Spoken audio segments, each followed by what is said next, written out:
This is the inspiration that arose from Genesis 1:1-5, and the scholarship around this passage.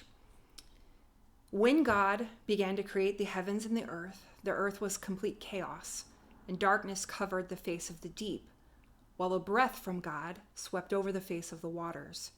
Then God said, "Let there be light," and there was light. And God saw that the light was good, and God separated the light from the darkness. God called the light day, and the darkness God called night. And there was evening, and there was morning, the first day. Here's the inspiration.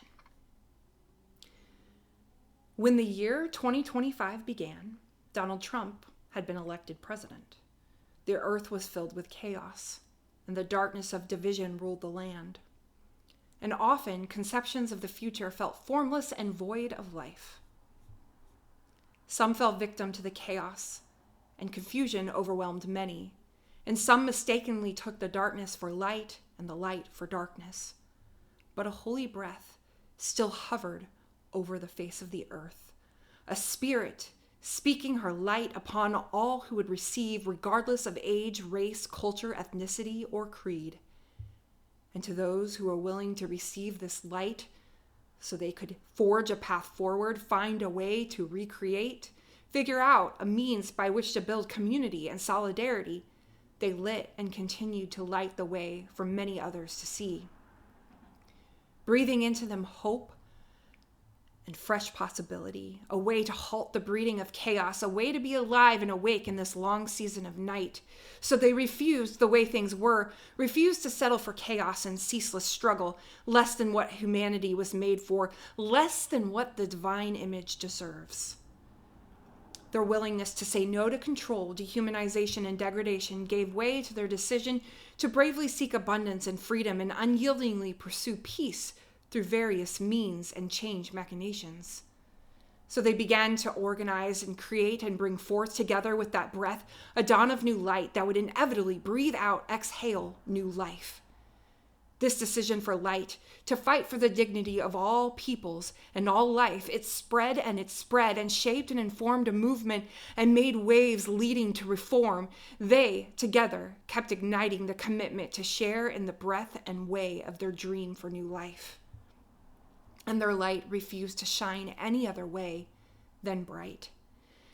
And even while they were called names and falsely accused, like countless enlightened and enlivened ones who had gone before, those educated ones spreading truth over religious dogmatic suspicion, the healers who so often offered ridiculed remedies, the persecuted teachers uncovering scientific mysteries, and scholars discovering untold and unexamined histories, they wisely and compassionately stood and sought out the world that lived in their hearts and imagined so clearly in their minds a world where all created beings have the right to pursue peace and liberty, a world that valued and celebrated the practice of empathy. So the spirit of recreation was breathed into these ones who had the light to see.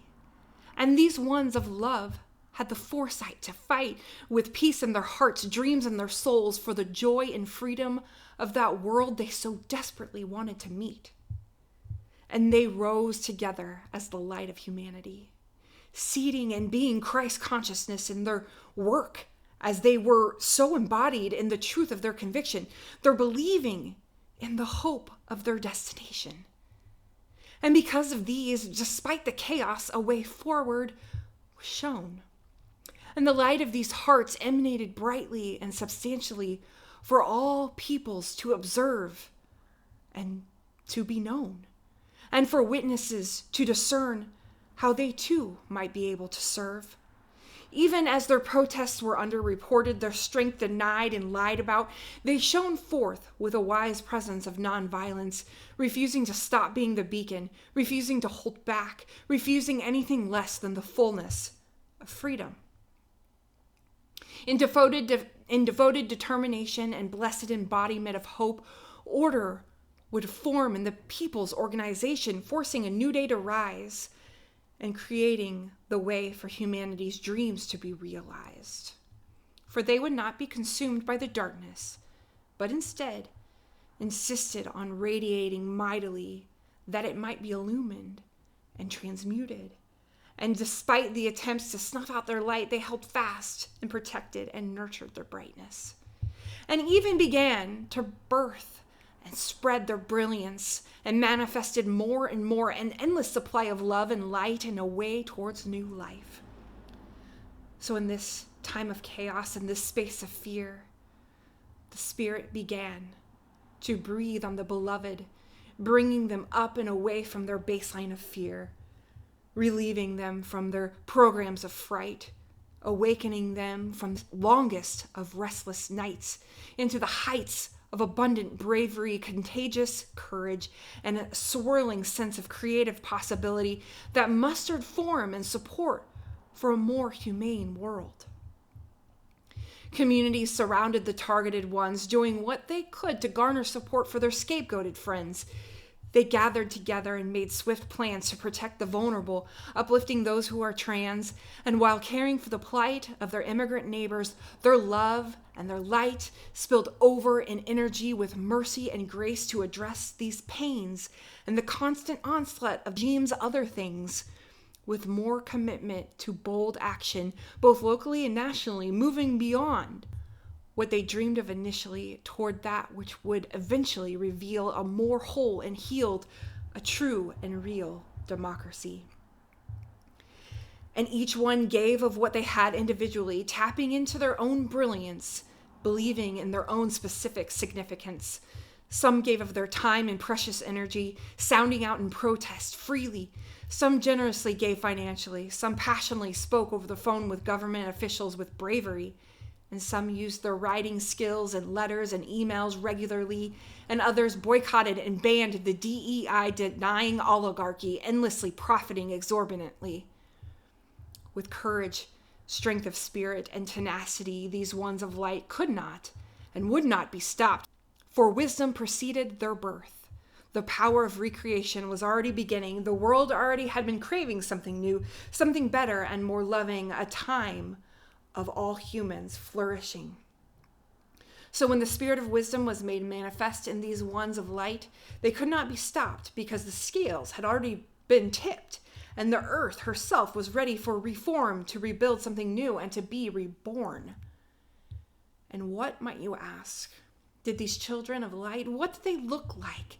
Again, they were all hues, all genders, all races, and born from all cultures, and yes, all religions and belief systems, rising together in the common goal of freedom and justice and a path towards fullness of life for all people. For it should have already been true under the law, this liberty and justice for all, but still, these ones have to pave a clearer pathway to sure up that one day this sentiment might be fully realized and carried out in a real way, for justice and the recognition of dignity for all humanity will always remain the real Christ way. And the essence and energy of those living in the light is continuous. On and on, they will not be stopped, because the fuel for their fire is supplied by an unending source saturating the whole universe. So in this energy of this light, won't you come out and stand by me?